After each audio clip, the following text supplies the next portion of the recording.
শেষবারের মতো বন্ধ হলো হাজিরা খাতাটা পড়ে থাকবে হয়তো স্কুলের কোনো এক কোণে, কিন্তু ধুলো জমা ওই পাতাগুলোতে জমে থাকবে 5টি বছরের মায়াজালে আবদ্ধ কিছু মানুষের নাম, কিছু মুহূর্ত আর জীবনের উষ্ণতম স্মৃতিগুলো।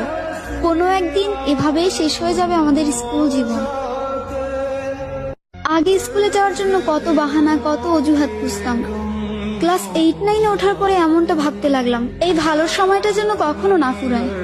স্কুল থেকে যখন একসাথে বাসায় ফিরতাম, শেষ হয়ে যেত রাস্তা, কিন্তু ফুরতো না আমাদের কথা। সাক্ষী ছিল লাস্ট বেঞ্চ, সাক্ষী ছিল রাস্তা, আমাদের ফেলে আসা হাজারো রূপকথা। ফাইনালি চলে আসলো বিদায়ের সময়। স্কুলে প্রথম দিনটা আর শেষ দিনটা একই ছিল। চোখে জল ফেলেছিলাম 2 দিনই, কিন্তু কারণটা ছিল একেবারে আলাদা। একটা যাবার আনন্দ আর একটা বিদায়ের ব্যথা।